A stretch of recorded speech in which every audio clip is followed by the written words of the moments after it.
Imagine करो कि आपकी गाड़ी खुद चल रही है।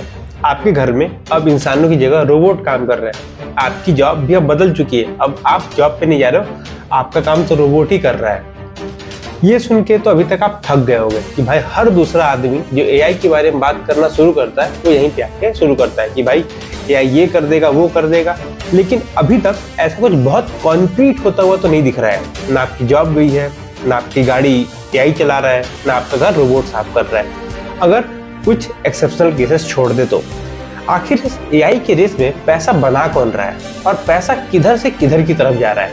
और उससे भी इम्पोर्टेंट बात ये कि आज जो इस एआई का दौर चल रहा है, उस एआई के दौर में आखिर इतनी मारामारी क्यों है? और मारामारी है तो किस बात की मारामारी है? आज 3 पॉइंट में हम लोग समझेंगे कि आखिर ये जो एआई का पूरा अभी आभा मंडल है, वो एक आभा मंडल, एक बबल जैसा है, या ये एक रियलिटी में सच्चाई है। क्योंकि बहुत सारे रिपोर्ट्स ऐसे आ रहे हैं जो एआई को अभी हाइप तक क्लेम कर रहे हैं। आज इस वीडियो में समझते हैं कि आखिर कौन कौन से रीजन है जिसकी वजह से एआई को एक हाइप की तरह कंसीडर किया जा रहा है। और एट द एंड में मैं आपको बताऊंगा कि मेरे हिसाब से एआई कितना हाइप है और कितनी सच्चाई है। तो चलिए वीडियो को स्टार्ट करते हैं। सबसे पहली बात तो ये कि आखिर एआई इतना बड़ा जो इकोसिस्टम है वो ड्राइव कैसे हो रहा है? वो ड्राइव हो रहा है वीसी के फंड से। आज की डेट में बहुत सारी एआई बेस्ड कंपनियां अंधे वैल्यूएशन पे आ रही हैं। जिस कंपनी के 2 या 3 साल पहले कोई लिटरली औकात नहीं थी, एग्जिस्ट नहीं करती थी, आज वो कंपनी लाखों करोड़ों के valuation, in terms of billion dollars के वैल्यूएशन लेके बैठी है। रिसेंटली याद होगा आपको कि परप्लेक्सिटी ने क्रोम ब्राउजर खरीदने तक का दावा कर दिया था लगभग $34 बिलियन में। सोचो, एक कंपनी जो 2 या 3 साल पहले जस्ट बॉर्न हुई थी, उसने गूगल क्रोम जैसी चीज को खरीदने का दावा कर दिया। इसका मतलब आप समझ रहे हो, ये बहुत ही बड़ी चीज है। अब आखिर आते हैं कि आखिर ये कौन कौन से पॉइंट है जो इस तरीके की चीजों को लीड कर रहे हैं। जो सबसे पहला पॉइंट है उसका नाम है ओवर प्रॉमिस्ड अंडर डिलीवर। ये तो एआई का एकदम सत्य बात है। ओवर प्रॉमिस अंडर डिलीवर कैसे? पता नहीं आपको कितना याद है, मैं आपको लेके जाना चाहता हूं 2018-19 के टाइम पे, जब टेस्ला नई नई ही आई थी। टेस्ला के बारे में अभी नया नया बात होना शुरू हुआ था। उस समय ये कहा जा रहा था कि आने वाला बस कुछ ही समय जहां पे ड्राइवर्स की जरूरत खत्म हो जाएगी और ड्राइवरलेस कार ही अगला फ्यूचर है। मैं ये नहीं कह रहा हूं कि फ्यूचर नहीं है, मैं सिर्फ ये कह रहा हूं कि अभी तो सच्चाई में नहीं दिख रहा है। उसके रीजंस क्या है? उसके रीजन है, सबसे पहली दिक्कत कि एआई मॉडल्स ट्रेन करने में इतनी इलेक्ट्रिसिटी, इतने रिसोर्सेज का कंजम्पशन होता है कि एक उससे छोटी मोटी कंट्री जितनी एनर्जी अगर उसके पास है तो वो चल जाए। दूसरा, एआई मॉडल्स को ट्रेन करना कोई बच्चों का खेल नहीं है, वो बहुत बड़ी कॉस्ट है और इसको लिटरली ट्रेन करने में बहुत ज्यादा समय, बहुत ज्यादा डेटा और बहुत ज्यादा रिसोर्सेज लगते हैं। तो सबसे पहली जो चीज है एआई के केस में, जिसको हाइप के लिए कह सकते हैं कि ज्यादा दावेदार बनाती है, उसका नाम यह है कि इसने जो हाइप बनाई है शुरू से और टेस्ला के आने के बाद से अभी तक, वो हाइप बहुत बड़ी है और उसके सामने जो डिलीवरी है वो बहुत छोटी है। इसीलिए जब भी आप किसी भी एआई इन्फ्लुएंसर या एआई का वीडियो जो एआई पे बहुत डीपली काम करता है, आप उसकी बातें सुनोगे तो हमेशा वो एजीआई की तरफ बात करता है। एजीआई के बारे में नहीं पता है, ये वाले वीडियो में हमने एजीआई के बारे में पूरा डिस्कस किया था कि आखिर एजीआई है क्या और इससे हमें डराया कैसे जाता है, तो वो देख लेना। अभी आते हैं अपने दूसरे पॉइंट पे। आपने रिसेंटली अगर टेक न्यूज को फॉलो किया होगा तो उसमें एक बहुत ही ज्यादा चल रहा था कि जो .com बबल का जो हाइप था वही अभी एआई के हाइप जैसा दिख रहा है। लगभग दोनों एक तरीके से सेम ही है।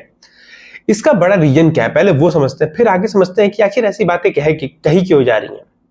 आपको शायद आइडिया होगा 2000 के टाइम पे जब .com बबल आया था। .com बबल में सिंपल ये था कि आपने कंपनी का नाम लेना है और उसके आगे .com लगा देना है, उसकी वैल्यूएशन रातों रात बढ़ जाती है।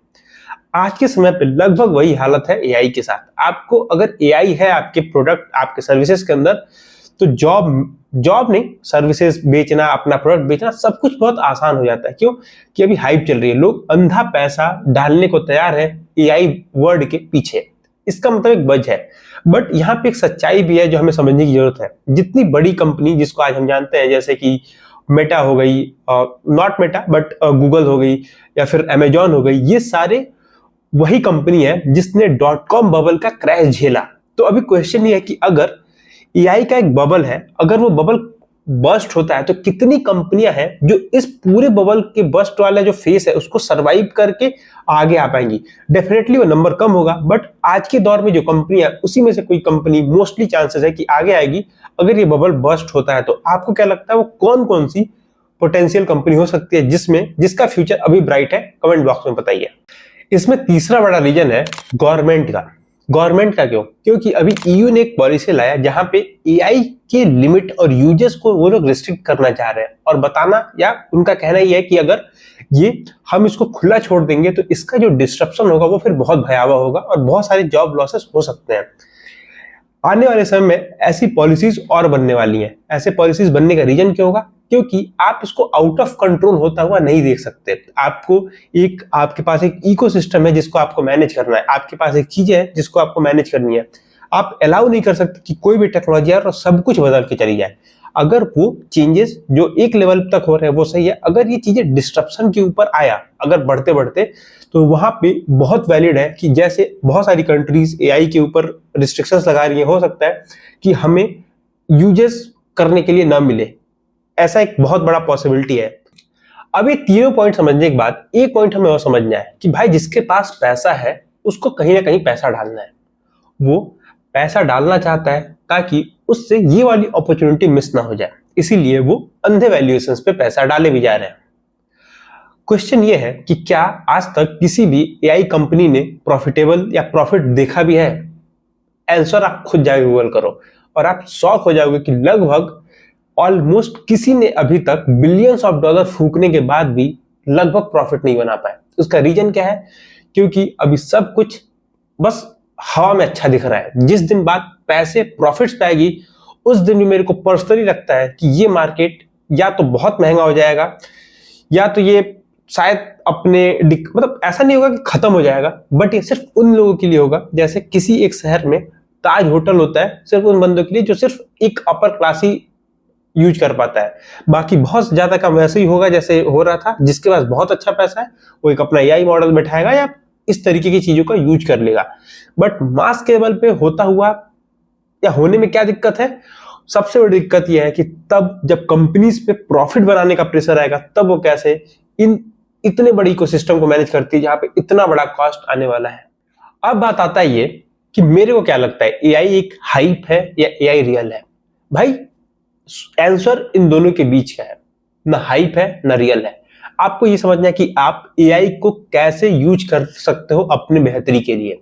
आपको सिर्फ एआई को अपनी बेहतरी के लिए यूज करना है और उसके साथ अपडेट होते चले जाना है। आई थिंक अगर हम ऐसे जाएंगे तो हम ज्यादा सेफ, सिक्योर और हम एआई के साथ साथ हो पाएंगे, रादर कि हम एआई को डिनाई करें या एआई के होने वाले चेंजेस को डिनाई करें।